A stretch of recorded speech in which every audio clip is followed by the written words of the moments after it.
Hello everyone, welcome to nursing chronicles YouTube channel. आज के इस वीडियो में हम अपकमिंग आरआरबी और ईएसआईसी एग्जाम के लिए कुछ इंपॉर्टेंट मल्टीपल चॉइस क्वेश्चन देखेंगे। सबसे फर्स्ट क्वेश्चन है हमारा, prolonged treatment with isoniazid leads to deficiency of. Isoniazid का प्रोलॉन्ग ट्रीटमेंट देने से किसकी डेफिशिएंसी होती है? Option A pyridoxine, option B thiamine, option C niacin, option D pantothenic acid. Correct answer है हमारा यहाँ पर ऑप्शन ए पायरिडॉक्सिन। पायरिडॉक्सिन जो कि विटामिन B6 होता है, जब भी आइसोनियाजिड लेते हैं तो यहाँ पर पायरिडॉक्सिन की डेफिशिएंसी होती है, जिसकी वजह से न्यूरोपैथी होने के चांसेस होते हैं।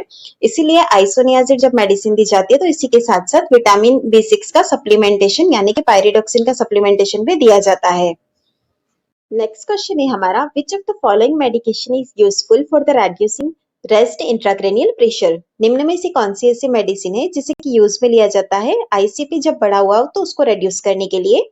Option A IV mannitol, option B IV phenytoin, option C IV diazepam, option D IV nitroglycerin. Correct answer है हमारा यहाँ पर ऑप्शन ए आईवी मैनिटॉल। चलिए अब हम इसका रैशनल देखेंगे। मैनिटॉल जो है हमारा वो है एक ऑस्मोटिक एजेंट जो कि इंक्रीज करेगा सीरम की ऑस्मोलरिटी को, जिसकी वजह से इंट्रासेल्युलर कंपार्टमेंट से इंट्रावेस्कुलर कंपार्टमेंट में फ्लूइड शिफ्ट हो जाएगा, जिसकी वजह से ब्रेन श्रिंक होगा और इंट्राक्रेनियल प्रेशर को डिक्रीज करेगा। नेक्स्ट क्वेश्चन है, which of the following is the plasma expander. इसमें से हमारा कौन सा प्लाज्मा एक्सपैंडर है? Option A dextran, option B human albumin, option C hydroxy ethyl starch, option D all of the above. Correct answer है हमारा यहाँ पर option D all of the above. यहाँ पर दिए गए तीनों ऑप्शंस जो है वो हमारे प्लाज्मा एक्सपैंडर के एग्जांपल्स हैं। प्लाज्मा एक्सपैंडर को यूज में कहाँ लिया जाता है? प्लाज्मा एक्सपैंडर मेनली यूज में लिया जाता है ब्लड वॉल्यूम को इंक्रीज करने के लिए इन इमरजेंसी सिचुएशन, बट ये टेम्परेरी मेंटेनेंस के लिए यूज में लेते हैं। Plasma expander high molecular weight वाले होते हैं। यह जो होते हैं वो इंक्रीज करते हैं ऑस्मोटिक प्रेशर को, जिससे कि बूस्ट होता है प्लाज्मा वॉल्यूम। नेक्स्ट क्वेश्चन है, the nurse is planning care for a client admitted to the psychiatric unit with a diagnosis of paranoid schizophrenia. Which nursing diagnosis should receive the highest priority? एक client है जो कि admit हुआ है psychiatric unit के अंदर, उसका diagnosis यहाँ पर बताया गया है पैरानोइड शिजोफ्रेनिया का। यहाँ पर हमें ऑप्शंस में कुछ नर्सिंग डायग्नोसिस दिए गए, उसमें से कौन सा हाईएस्ट प्रायोरिटी पे होगा?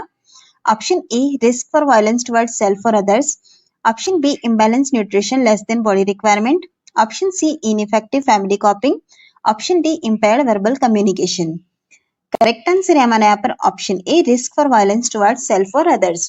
पैरानोइड शिजोफ्रेनिया के अंदर जो होता है सस्पिशियसनेस, एंजाइटी, हेलुसिनेशन, इन सारे फैक्टर्स की वजह से जो risk for violence toward himself और अदर्स जो होता है वो इंक्रीज हो जाता है। नेक्स्ट क्वेश्चन है हमारा, the nurse is aware that the patient who are allergic to intravenous contrast media are usually also allergic to which of the following product. अगर किसी पेशेंट के अंदर हमें कॉन्ट्रास्ट मीडिया आईवी देने से एलर्जी होती है तो कौन सा ऐसा प्रोडक्ट है जिससे भी उसको एलर्जी होगी? Option A eggs, option B fruits, option C acidic fruits, option D shellfish. Correct answer है हमारा यहाँ पर option D shellfish.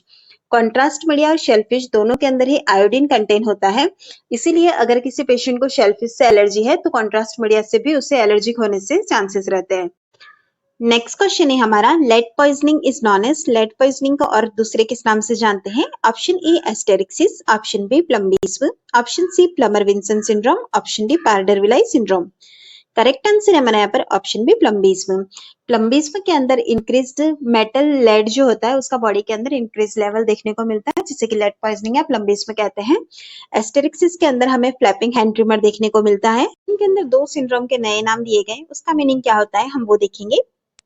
Plummer Vinson syndrome यह एक रेयर कंडीशन होती है जिसके अंदर के ट्रायड होता है आयरन डेफिशिएंसी एनीमिया, डिस्फेजिया और इसोफेजियल वेब का। नेक्स्ट था हमारा प्रेडर-विलर सिंड्रोम, यह एक रेयर जेनेटिक कंडीशन होती है जिसके अंदर की चाइल्ड का मेटाबॉलिज्म अफेक्ट होता है। नेक्स्ट क्वेश्चन है, the patient with hepatitis has contacted the infection from contaminated food. The nurse understand that this patient is most likely experiencing which type of hepatitis. यहाँ पर हमें ये बताया गया है कि एक पेशेंट है हेपेटाइटिस वाला, उसको कंटामिनेटेड फूड की वजह से इन्फेक्शन हुआ है, तो यहाँ पर हमें यह बताना है कि कौन से टाइप का हेपेटाइटिस होगा। Option A hepatitis A, option B hepatitis B, option C hepatitis C, option D hepatitis D. Correct answer है हमारा यहाँ पर ऑप्शन ए हेपेटाइटिस ए। चलिए अब हम देखते हैं कि हेपेटाइटिस का ट्रांसमिशन कौन कौन से रूट से होता है। सबसे फर्स्ट हेपेटाइटिस ए, इसका जो ट्रांसमिशन होता है वो होता है फिकल और ओरल रूट से। इसी के साथ ही हेपेटाइटिस ई, इसका ट्रांसमिशन भी फीकल और ओरल रूट से होता है। इसके अलावा हेपेटाइटिस बी, सी और डी, इनका ट्रांसमिशन ब्लड बॉर्न होता है। नेक्स्ट क्वेश्चन है हमारा, a nurse is transferring an adult client from the bed to wheelchair, which nursing intervention is best for ensuring the client safety during the transfer. एक nurse है जो कि transfer कर रही है एक एडल्ट क्लाइंट को बेड से व्हीलचेयर के ऊपर। यहाँ पर क्लाइंट की सेफ्टी के लिए ड्यूरिंग ट्रांसफर कौन सा नर्सिंग इंटरवेंशन सबसे बेस्ट रहेगा? Option A, putting slipper on the client's bed. Option B, locking the wheels on the wheelchair. Option C, raising the upper side rails on the bed. Option D, showing the client how to use the trapeze. Correct answer रहेगा option B, locking the wheels on the wheelchair. जब भी हम patient को bed से wheelchair पे transfer कर रहे हैं तो वहां पर इंजरी से प्रिवेंट करने के लिए हमें सबसे पहले व्हीलचेयर की व्हील्स जो है उसे लॉक करना होगा। नेक्स्ट क्वेश्चन है हमारा, site for giving adrenaline injection directly into the heart. Direct heart के अंदर एड्रेनालिन इंजेक्शन देने के लिए हम कौन सी साइट पे देते हैं? Option A, second intercostal space. Option B, fourth intercostal space. Option C, sixth intercostal space. Option D, seventh intercostal space.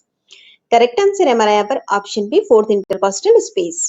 हमें इंजेक्शन डायरेक्टली हार्ट में एडमिनिस्टर करना हो तो वो कहलाता है हमारा इंट्राकार्डियक इंजेक्शन।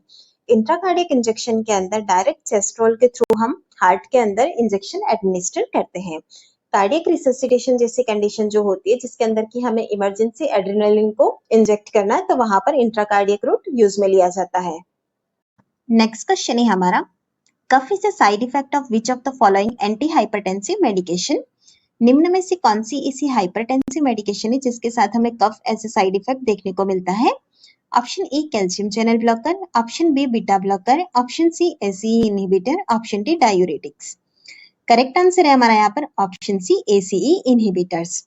एसीई इनहिबिटर्स जो होते हैं वो ब्रेडिकाइनिन और सब्सटेंस पी के ब्रेकडाउन को प्रिवेंट करते हैं, जिसकी वजह से प्रोट्रूसिव मेडिएटर्स जो होते हैं वो एक्यूमुलेट हो जाते हैं रेस्पिरेटरी ट्रैक्ट के अंदर, जिसकी वजह से एज ए साइड इफेक्ट हमें कफ ज्यादातर केसेस के अंदर देखने को मिलता है।